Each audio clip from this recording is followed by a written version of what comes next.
Queridos irmãos e irmãs, tanto na primeira leitura quanto no Evangelho é citado o caso desse grande guerreiro da Síria chamado Naamã, que tinha lepra e que teve, por assim dizer, a sua fé muito desafiada, porque ele pensava que Eliseu ia ter uma grande consideração com ele, indo até ele, fazendo orações. E quando ele foi até Eliseu nem sequer apareceu na presença dele, mandou um empregado falar com ele. E o empregado dá esse recado, né? Literalmente manda Naamã tomar banho, né? Vai tomar banho 7 vezes no Rio Jordão. Quem conhece o Rio Jordão sabe, o Rio Jordão é um rio de água barrenta. Realmente a purificação ali é só espiritual mesmo, que é um rio muito embarrado, muito feio, água turva.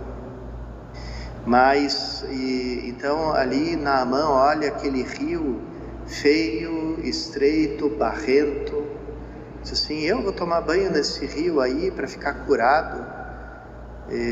Tem rio muito melhor lá na minha terra. E aí ele é convencido pelos empregados dele, pelos servos, né? Dizem: olha, se o profeta tivesse mandado você fazer uma coisa muito difícil, você fazia. Então, o que te custa? E aí, se banhar nas águas do Jordão. E aí Naamã, meio relutante, acaba sendo purificado. E acontece isso que Jesus fala: tantas vezes quem é de fora percebe com mais clareza as coisas da fé do que aqueles que estão dentro.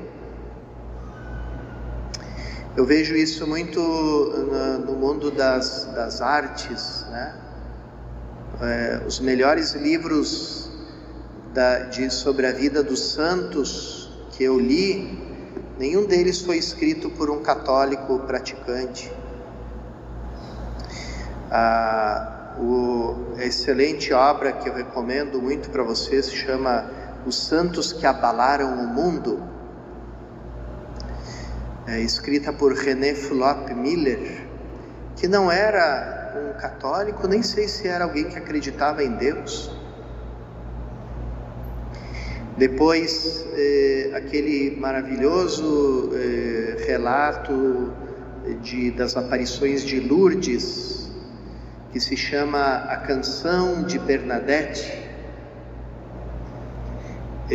que depois se tornou um filme também, um filme que até recebeu o Oscar de melhor filme no seu tempo, né? Um filme maravilhoso também com esse nome, A Canção de Bernadette, que foi escrito por um judeu que estava fugindo dos nazistas, e ele se refugiou lá em Lourdes, e ele fez essa promessa. Ele disse: se eu conseguir sair com vida, eu prometo que vou cantar a Canção de Bernadette, né? Ele escreveu essa obra maravilhosa. A gente tem uma outra obra no Brasil, dos melhores também relatos de vida de santo, a vida de Santa Joana d'Arc, escrita por Érico Veríssimo, também um autor que, né, não tinha nada de cristão nem de católico praticante, né?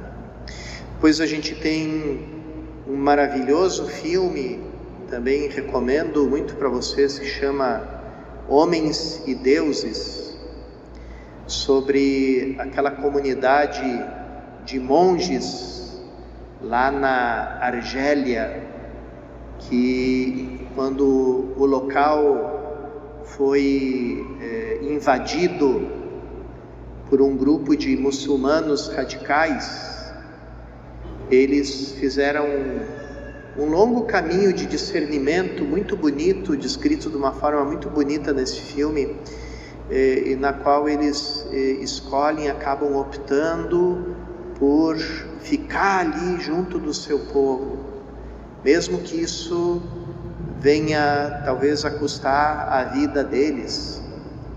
E esse filme foi escrito, foi dirigido por um ateu na França, né? Então aqui a gente vê isso, como nós vivemos todo dia mergulhados no ambiente cristão.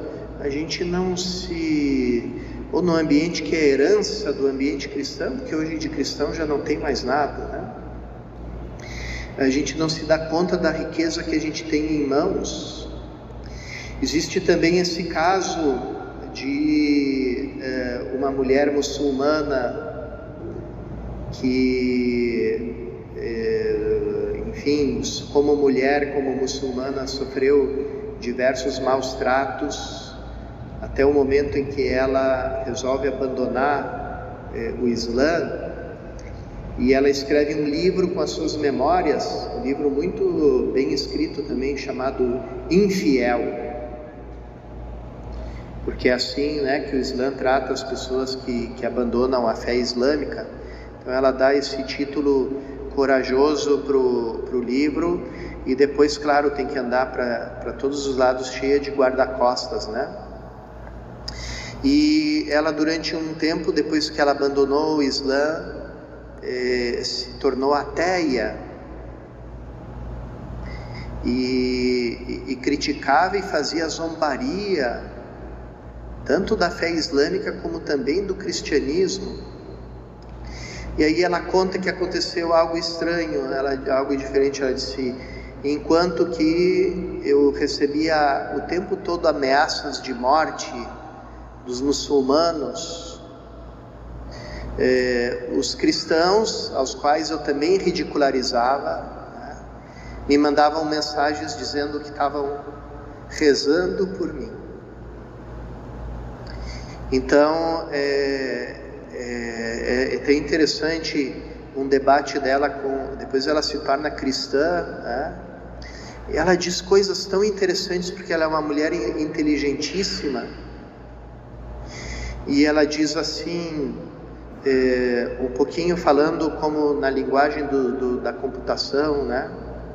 Ela diz assim: vocês estragam o sistema operativo do Ocidente, que é o cristianismo, e se queixam que os aplicativos não funcionam. Então, como se, né, tem o sistema Android nos celulares, aí se corrompe o sistema, como é que os apps vão funcionar, né?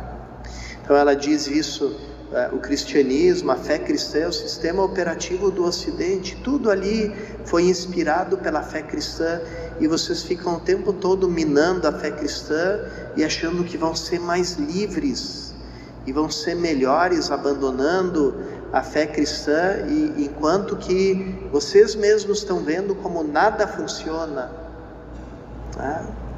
Então, irmãos e irmãs, aqui a gente podia continuar dando tantos exemplos de pessoas de fora, algumas que entram, outras que permanecem fora, mas que de todos os modos olham e veem na nossa fé, na nossa igreja, um tesouro imenso.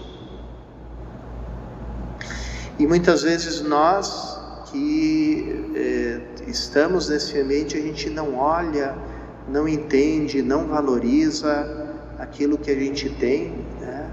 E acaba ficando com essa fé morna, que nunca se decide entre reverenciar e adorar as coisas do mundo e servir o verdadeiro Deus, que, como eu gosto de lembrar, é o único que nos liberta. Todos os outros deuses nos escravizam, né? O dinheiro, fama, glória, etc., né? Aparência, etc. Todos os deuses criados por mão humana nos escravizam. O único que nos liberta é aquele que não é feito por mãos humanas.